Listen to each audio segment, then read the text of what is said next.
여러분 안녕하세요. 찾아가는 새벽기도 시카고 예수사랑교회 조선영 목사입니다. 오늘도 변함없는 주님의 은혜와 평강이 저와 여러분의 삶의 종일 풍성하기를 기도합니다. 오늘 말씀은 시편 38편 1절에서 15절까지 말씀입니다. 제가 읽어드리지요. 주님의 분노로 나를 책망하지 마시고 주님의 진노로 나를 벌하지 말아 주십시오. 주님의 화살이 나를 꿰뚫으며 주님의 손이 나를 짓누릅니다. 주님께서 노하심으로 나의 살에는 성한 곳이 없습니다. 내가 지은 죄 때문에 나의 뼈에도 성한 데가 없습니다. 내 죄의 벌이 나를 짓누르니 이 무거운 짐을 내가 더는 견딜 수 없습니다. 내 몸의 상처가 골마 터져 악취를 내니 이 모두가 나의 어리석음 때문입니다. 다 떨어질 데 없이 무너져 내린 이 몸, 온종일 슬픔에 잠겨 있습니다. 허리에 열기가 가득하니 이 몸이 성한 데라고는 하나도 없습니다. 이 몸이 이토록 쇠약하여 이즈러졌기에 가슴이 미어지도록 신음하며 울부짖습니다. 주님, 나의 모든 탄원 주님께서 다 아십니다. 나의 모든 탄식 주님 앞에 숨길 수 없습니다. 심장은 거치게 뛰고 기력은 다 빠지고 눈조차 빛을 잃고 말았습니다. 나의 사랑하는 자와 친구들이 내 상처를 바라보곤 비켜섭니다. 가족들마저 나를 멀리합니다. 내 목숨을 노리는 자들이 올무를 놓고 내 불행을 바라는 자들이 악담을 퍼부으며 온종일 해칠 일을 모의합니다. 그러나 나는 아예 귀머거리가 되어 듣지 않았고 벙어리가 되어 입을 열지 않았습니다. 참으로 나는 듣지 못하는 사람처럼 되었고 입은 있어도 항변할 말이 없는 사람처럼 되었습니다. 주님, 내가 기다린 분은 오직 주님이십니다. 나의 주 나의 하나님, 나에게 친히 대답하여 주실 분도 오직 주님이십니다. 아멘. 시편에는 다윗이 자신의 죄를 고백하며 용서를 구하는 참회록이 7편이 있는데요. 오늘 본문 38편이 그 중에 하나입니다. 다윗은 범죄하고 또 회개한 시이죠. 그의 심령이 하나님 앞에 그대로 나타나 보이고 있습니다. 우리는 죄와 회개 그리고 그로 인한 징계와 죄사함의 과정을 두리뭉실하게 생각하는 경향이 있어요.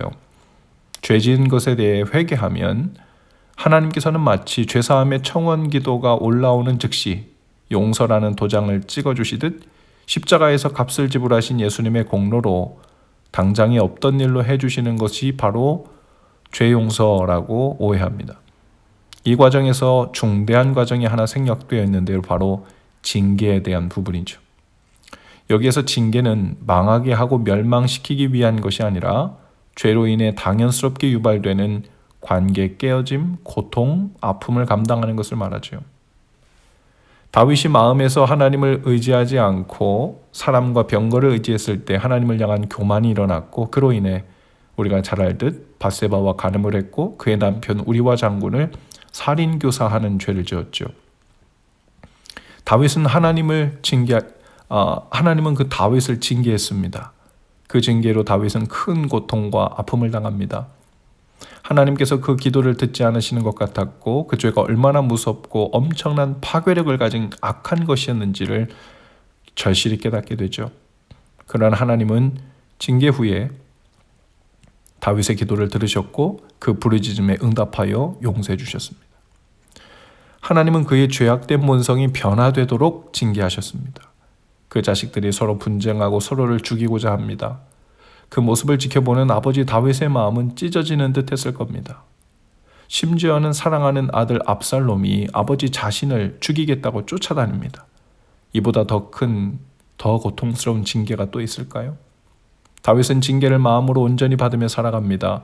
그는 아들의 추격을 피하는 피난길을 가면서도 그 아들에 대해서 대항하지 않습니다. 미워하지 않습니다. 피난길에서도 다윗의 초점은 괘씸한 아들 압살롬에게 가 있는 것이 아니라 하나님 앞에서 지은 죄로 징계를 받고 있는 자신에게 있었고 또 하나님 앞에 회개하며 피난길을 갔죠. 다윗은 자신이 남의 가정을 파괴했기 때문에 하나님이 잘못한 아들을 매로 때려 징계하시듯 지금 자신을 때리시고 계신다고 징계하고 계신다고 생각하고 있습니다. 회개는 마음과 입으로만 하는 것이 아니라 행동으로 하는 거죠. 고통스럽더라도 죄로 인해 하나님이 주시는 징벌을 그대로 받으려고 감당하는 것이 회개하고 죄를 뉘우치는 자의 모습일 것입니다. 그러면 이렇게 생각될지도 몰라요.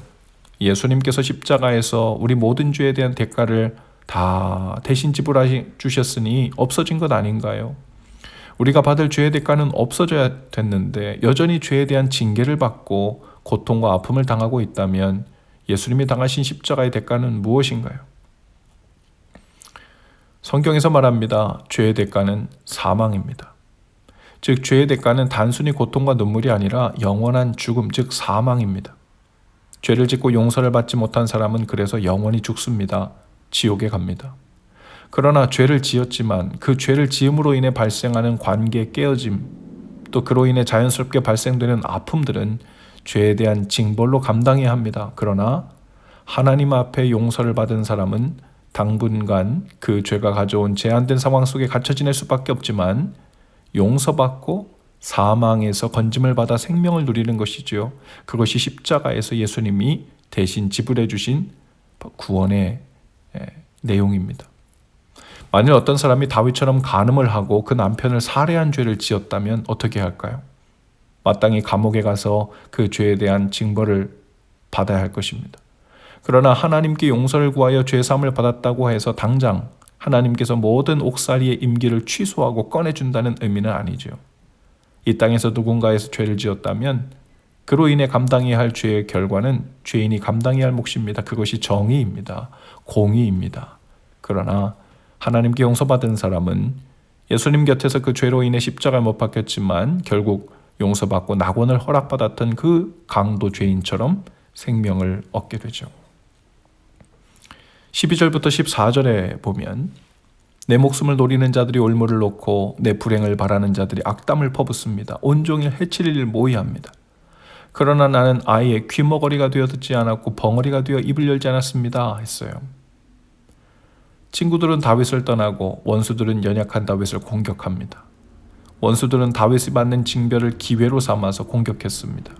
생명을 죽이고자 하는 자가 다윗에게 올무를 놓고 해치고자 합니다. 다윗을 해치려 하는 자가 아주 괴팍한 일을 말하면서 종일토록 음모를 꾸미죠. 하지만 다윗은 귀머거리같이 벙어리같이 되었다고 말합니다. 그는 들어도 들은 채 할 수 없고 고소를 당해도 아무 반박도 할 수 없었어요.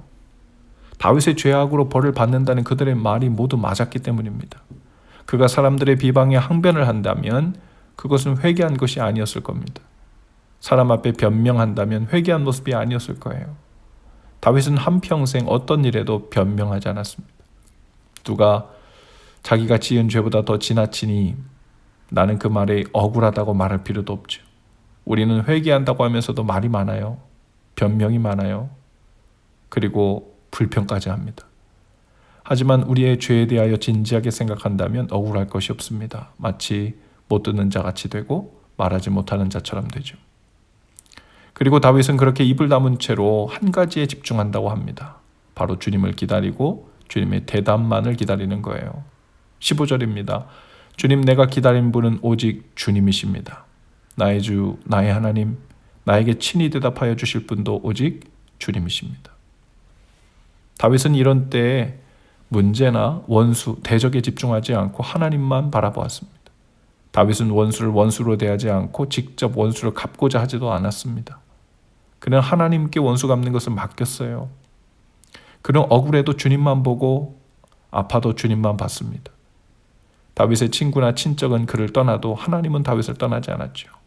하나님이 다윗을 징계하신다는 것은 하나님이 다윗과 아직 함께 하신다는 표시였죠. 그는 하나님이 응답하실 것을 믿고 하나님께 하소연합니다. 당장은 이렇다 할 답을 얻지 못해도 지금 다윗은 하나님을 기다리고 있고 하나님 앞에서 회개하는 마음으로 당한 일을 감당하면서 은혜를 구하고 있습니다. 가장 빠른 회복의 길, 가장 온전한 회복의 길을 가는 중에 있는 거죠. 오늘 우리도 죄악 중에 있을 수 있습니다. 그리고 어떤 분들은 그 죄의 여러 결과로 인해 벌어진 원하지 않는 상황의 한복판에서 여러 모양으로 고통을 감내하고 있을 수 있고 아파하고 어려움 중에 있을 수 있습니다. 그것은 살다가 운이 좋지 않아서 만난 일이 아닐 수 있고 내가 잘못 선택하고 하나님이 아닌 세상에 나 자신을 위한 죄악의 것을 선택했기 때문에 나온 당연한 결과일 수 있습니다. 하지만 그것은 마땅히 죄의 결과로 감내해야 할 일이죠. 왜 이런 고통을 빨리 가져가 주시질 않나 하고 생각하기보다 그 과정을 통해 죄로부터 온전히 돌이키게 하시고 하나님의 임재 안으로 다시 돌아가 사는 일이 더 빨리 더 풍성하게 회복될 수 있기를 구하시기 바랍니다. 시간이 걸리는 징계는 잘 감당하며 지날 수 있는 힘을 주시기를 구할 수 있기를 바라요. 그리고 속히 다시 주님과의 신실한 관계 속으로 돌아갈 수 있기를 바랍니다. 그것이 복입니다. 그것이 은혜이죠. 오늘도 그 복과 은혜를 받아 누리시는 날 되실 수 있기를 주님의 이름으로 축복합니다. 기도합시다. 주님, 저희를 가르치시고 바로 인도하시기 위한 죄의 징계가 있다면 저희로 성령을 통하여 바로 깨닫게 하시고 그 과정을 다윗처럼 잘 감내하며 회개하는 과정으로 나아가게 하옵소서.